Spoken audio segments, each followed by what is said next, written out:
I stood alone on Mount Carmel that day, facing a crowd that had already decided which god they believed in. Before me were 450 prophets of Baal, confident and loud, certain their God would answer them. Behind them stood the people of Israel, watching in silence, waiting to see who was right. The wind moved across the mountain as I looked at the altar we had prepared.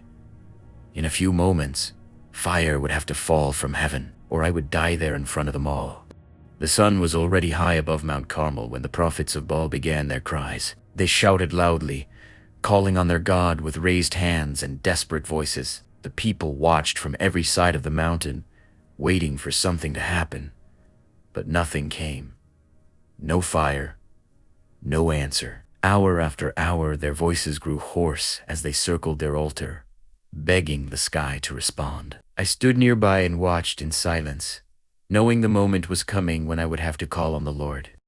As the morning stretched into midday, their cries became louder and more desperate. Some of them began to cut their own skin with blades, letting the blood run down their arms as they continued shouting to Baal. The crowd murmured uneasily, shifting in the dust of the mountain as they waited for something to happen. Still there was no voice, no answer, no fire from the sky. I watched them closely, and a strange calm settled over me. Soon it would be my turn to step forward. By the time the sun had begun its slow descent, their shouting had turned into exhaustion. The prophets staggered around their altar, their voices breaking, their bodies drained from hours of pleading. The people of Israel watched in uneasy silence, glancing between the silent altar and the sky above us. Still nothing happened. No flame, no voice, no sign that Baal had heard them. That was when I stepped forward and called the people closer. It was time for them to see what the Lord would do. I walked toward the broken altar that once belonged to the Lord, its stones scattered and forgotten on the mountain. The people gathered closer as I began lifting each stone back into place with my own hands. One by one, I rebuilt the altar using 12 stones, one for each tribe of Israel, just as it had been before the people turned away.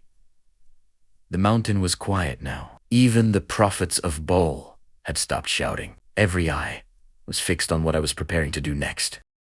When the altar was finished, I placed the wood upon it and laid the sacrifice on top, exactly as it had been commanded long before that day. But I was not finished yet. I told the people to bring jars of water and pour them over the offering and the wood. They did it once, then again, and then a third time. Water ran down the altar and filled the trench I had dug around it. Nothing about what stood before them could burn easily now. That was exactly the point.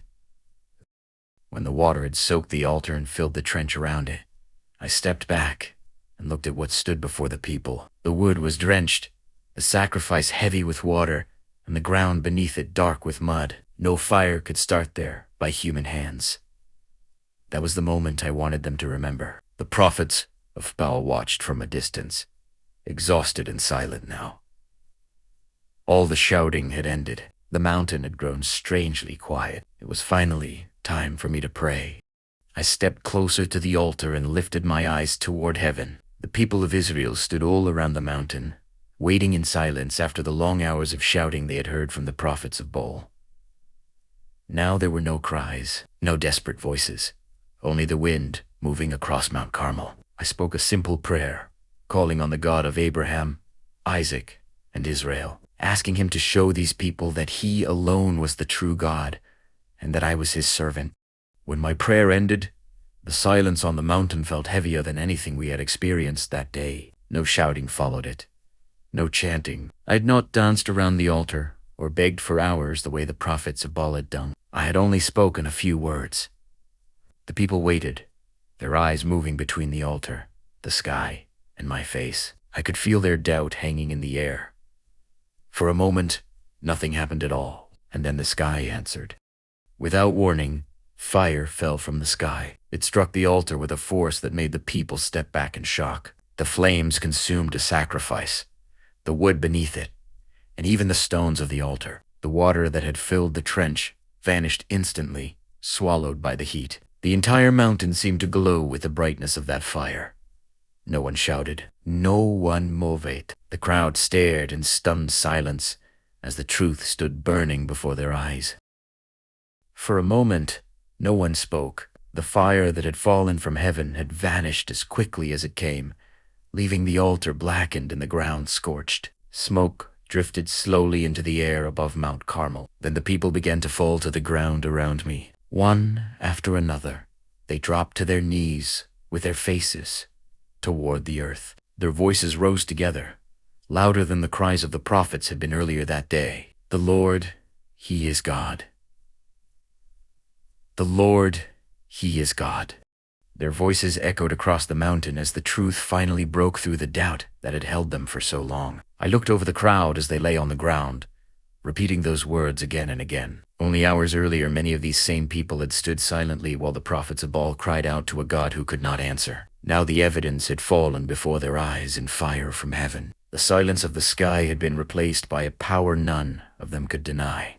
I stood there watching them, the wind of Mount Carmel moving through the smoke that still drifted above the altar. The prophets of Baal no longer looked confident as they had that morning. Their shouting had ended long ago, and now their eyes moved across the mountain, searching for a way to escape what had just happened. The same crowd that had listened to them hours earlier was no longer looking at them with admiration. Everything had changed in a single moment of fire. I raised my voice so the people could hear me over the wind that moved across the mountain. "Seize the prophets of Baal," I told them. "Do not let even one escape." The same crowd that had stood uncertain earlier that day now moved with sudden resolve. Men rushed forward, surrounding the prophets before they could flee down the slopes of Mount Carmel. The fear that had filled the mountain in the morning had turned into something very different now. The people knew whose voice had answered. The prophets were quickly surrounded as the people closed in from every side. Only hours earlier they had stood proudly before the crowd, certain their God would answer them. Now their voices were gone, replaced by the sound of hurried footsteps and tense whispers among the people of Israel. The mountain that had echoed with their shouting that morning had fallen silent again. The truth had been revealed before everyone, and there was no hiding from what had happened on Mount Carmel that day. When the prophets had been taken away, the mountain slowly grew quiet again. The people began to disperse across the slopes of Carmel, still speaking about the fire that had fallen from heaven. Smoke drifted faintly from the place where the altar had stood, and the smell of burned wood still lingered in the air. I remained there a moment longer, looking over the land that had suffered through years without rain. Then I lifted my eyes toward the horizon. It was time to pray again.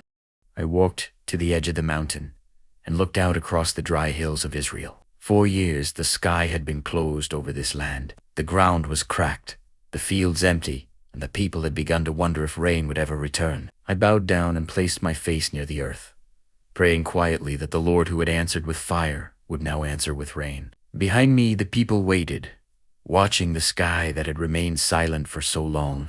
When I finished praying, I called my servant and told him to go and look toward the sea. The sky above us was still clear, empty of any sign of rain. He walked to the edge of the mountain and searched the horizon for several moments before returning. "There is nothing," he said. The words did not surprise me. I bowed again with my face to the ground and prayed once more, asking the Lord to send the rain that this land had waited for through so many empty seasons. Again I sent my servant to look toward the sea. The wind moved softly across the mountain as he searched the distant horizon. When he returned, his answer was the same. "There is nothing."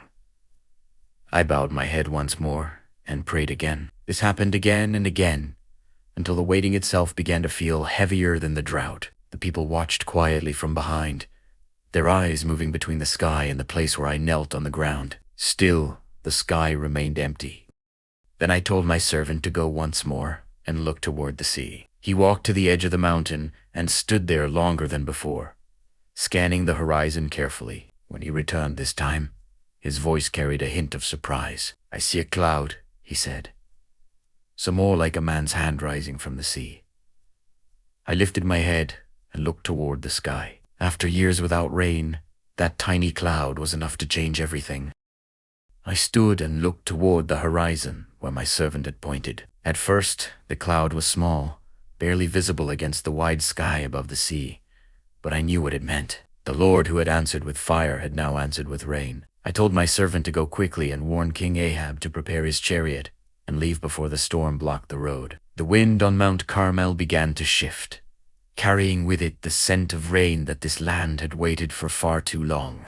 The sky began to darken as the small cloud grew larger above the sea. What had started as a distant shadow slowly spread across the horizon, covering the bright sky that had hung over the land for so many years of drought. The wind strengthened across the mountain, carrying dust through the air and bending the dry grass along the slopes of Carmel. The people who remained there looked upward, realizing that the silence of the heavens was finally coming to an end. Within moments, the sky above us was filled with heavy clouds rolling in from the sea. The light of the sun faded behind the gathering storm, and the wind swept across Mount Carmel with growing strength. I could hear the distant rumble of thunder forming beyond the hills. The same sky that had sent fire down to the altar earlier that day was now preparing to send rain across the land of Israel. The drought that had held this land for years was about to break. The first drops of rain struck the dry ground of the mountain like a promise finally fulfilled. For years the earth had waited for this moment, and now the sky opened above us. The people who remained on Mount Carmel lifted their faces as the rain began to fall harder. The dust that had covered the land started to disappear beneath the growing storm. I watched the clouds spread across the horizon and knew that the Lord had answered both prayers that die first with fire and now with rain.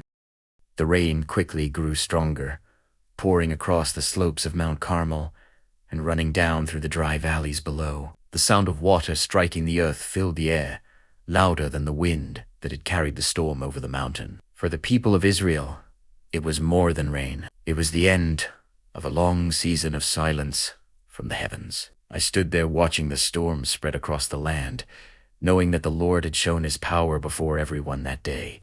The storm rolled across the hills with growing force as the rain poured down over the land. Water rushed through the dry channels that had been empty for years, carving paths through the dust that had covered the valleys of Israel. I stood on the slopes of Carmel, watching the clouds spread across the horizon, darker with every moment. Somewhere ahead on the road, King Ahab's chariot was already moving toward Jezreel. The storm would soon make that journey difficult for any man. Then the strength of the Lord came upon me again. I tightened my cloak around my waist and began running down the mountain road toward Jezreel. The rain fell heavily now, turning the dust beneath my feet into thick mud as the wind pushed against me. Thunder rolled across the sky above the land that had waited so long for this storm. Yet my steps did not slow. The king rode ahead in his chariot, but I knew I would reach the gates of Jezreel before him. The storm followed me across the hills as I ran through the rain toward the city. Water poured across the road and rushed down the slopes beside me, carrying the dust of the drought away with it. Behind me, Mount Carmel disappeared beneath the dark clouds that had gathered over the land. That day the people of Israel had seen fire fall from heaven and rain return to the earth, and none of them would ever forget what happened on that mountain. The gates of Jezreel came into view through the rain as the storm continued to sweep across the land. My clothes were soaked, and the wind still pushed hard against me, but I did not slow my pace. The king's chariot had left long before I began my descent from Mount Carmel. Yet the strength the Lord had given me carried me across the road faster than any man could have expected. That day the people had seen the heavens answer. Fire had fallen, and now the rain had returned to Israel. When I reached Jezreel, the storm had already spread across the valleys behind me, and the rain continued to fall over the land that had waited so long for it. I looked back once more toward the distant hills of Carmel, now hidden beneath dark clouds and falling water. That day the people of Israel had seen what many had begun to doubt. The Lord had answered before their eyes. Fire had fallen from heaven, and the sky had opened again, and no one who stood on that mountain would ever forget it.